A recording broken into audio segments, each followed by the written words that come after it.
পবিত্র ঈদুল আজহা উপলক্ষে গাজীপুর সহ দেশ বিদেশের সকল মুসলিম উম্মাহকে আন্তরিক শুভেচ্ছা ও ঈদ মোবারক জানিয়েছেন জাতীয়তাবাদী পেশাজীবী দলের কেন্দ্রীয় সহসভাপতি অ্যাডভোকেট দিলারা সুলতানা সেতু। Senior staff reporter Mobarak Hossain Roni জানান, এক শুভেচ্ছা বার্তায় তিনি বলেন, পবিত্র ঈদুল আজহা ত্যাগ, আত্মশুদ্ধি ও মানবতার শিক্ষা দেয়। এই ঈদ সমাজে সৌহার্দ্য, সম্প্রীতি ও ভ্রাতৃত্ববোধ আরও সুদৃঢ় করুক, এটাই প্রত্যাশা। তিনি আরও বলেন, ঈদের আনন্দ সবার মাঝে ভাগাভাগি করে নিতে হবে। সমাজের অসহায়, দরিদ্র ও সুবিধাবঞ্চিত মানুষের পাশে দাঁড়ানোর মধ্য দিয়েই ঈদের প্রকৃত তাৎপর্য বাস্তবায়িত হয়। দর্শক, আমি এই মুহূর্তে আছি গাজীপুরের বুগরা বাইপাস এলাকায়। জাতীয়তাবাদী পেশাজীবী দলের কেন্দ্রীয় কমিটির সহসভাপতি দিলারা সুলতানা সেতুর কাছে আমরা এখন সরাসরি চলে যাচ্ছি। জি, আসসালামু আলাইকুম। ওয়ালাইকুম আসসালাম। আমরা আপনার কাছে জানতে চাই, পেশাজীবী দলের পক্ষ থেকে আপনারা ঈদুল আজহা ভিতরে আপনারা কি কি উদ্যোগ নিয়েছেন সেই বিষয় নিয়ে আমরা আপনার কাছে জানতে চাব। বিসমিল্লাহির রহমানির রহিম। আমি অ্যাডভোকেট দিলারা সুলতানা সেতু, জাতীয়তাবাদী পেশাজীবী দল কেন্দ্রীয় কমিটির সহসভাপতি। বাংলাদেশের সকল জনগণকে এবং গাজীপুরের সকল জনগণকে আমি জানাই আমার আন্তরিক শুভেচ্ছা। আসলে জাতীয়তাবাদী পেশাজীবী দল এটি এমন একটি দল যে দল কখনো কারো কাছ থেকে কিছু নেওয়ার চিন্তা করে না, বরঞ্চ দেওয়ার চিন্তা করে।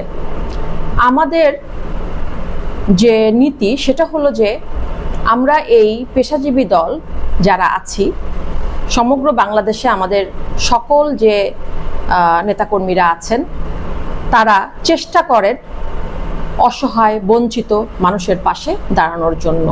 এবং সেই সুবাদে এই ঈদুল আজহা উপলক্ষে আমরা বিভিন্ন জেলায় আমরা বিভিন্ন রকমের কর্মসূচি হাতে নিয়েছি। গরিব দুঃখীদের মাঝে সেমাই বিতরণ এবং এছাড়াও আরও অন্যান্য বিষয়। তো আমাদের যেটা মতধারা, আমাদের যেটা আদর্শ, সেটা হলো ঈদ শুধু আমাদের একার জন্য না, এটা সকলের জন্য। এবং আমরা সকলকে নিয়ে সুন্দরভাবে, ঈদুল আজহা হলো একটি ত্যাগের উৎসব, তাই আমরা একত্রে মিলেমিশে সবাই একসাথে আমরা ঈদ উদযাপন করতে চাই। এবং সেই উপলক্ষে আমি আমার পক্ষ থেকে এবং জাতীয়তাবাদী পেশাজীবী দলের পক্ষ থেকে সকলকে আমি ঈদের শুভেচ্ছা জানাচ্ছি। ঈদ মোবারক।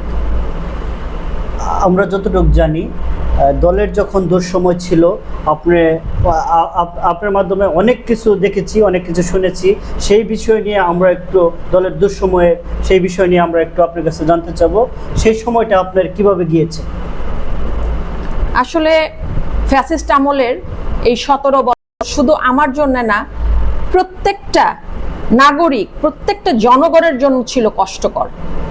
মানুষকে খুন করা হয়েছে, গুম করা হয়েছে, মানুষের বাসা থেকে তাদেরকে জোর করে ধরে নিয়ে যাওয়া হয়েছে, তাদের কোনো খোঁজই পাওয়া যায়নি। এই অবস্থা চলেছে এবং আমাদের হাজার হাজার নেতাকর্মী, তাদের নামে মিথ্যা মামলা দিয়ে তাদেরকে জেলখানায় পাঠানো হয়েছে এবং আমিও সেটার শিকার। আমি নিজেও অনেকদিন আমি জেলে ছিলাম মিথ্যা মামলায়। তো এই ফ্যাসিস্ট আমলে আমাদের যত নেতাকর্মীরা আছে জাতীয়তাবাদী মতাদর্শের, তারা সকলেই অনেক কষ্টে ছিল, অনেক দুর্দিন তারা পার করেছে, খেয়ে না খেয়ে চলেছে। তো এখন আল্লাহর রহমতে আমাদের সেই দিন চলে গেছে, ফ্যাসিস্ট সরকার পালিয়ে গেছে এবং আল্লাহর রহমতে আমাদের জাতীয়তাবাদী দল বিএনপি থেকে জয়ী হয়ে প্রধানমন্ত্রী তারেক জিয়া বর্তমানে বাংলাদেশের প্রধানমন্ত্রী হয়ে জনগণের জন্য, জনকল্যাণে উনি যে কর্মসূচিগুলো হাতে নিয়েছেন এবং পালন করছেন সর্বস্তরে, তাতে আমরা আশা করি ভবিষ্যতে আমাদের দেশের জনগণ এর সুফল ভোগ করবে। প্রধানমন্ত্রী তারেক জিয়া বিভিন্ন পদক্ষেপের মাঝে কৃষি কার্ড বিতরণ, ফ্যামিলি কার্ড এবং এছাড়াও আরও অন্যান্য অনেক ধরনের প্রোগ্রাম উনি হাতে নিয়েছেন যাতে করে জনগণের কল্যাণ হয়।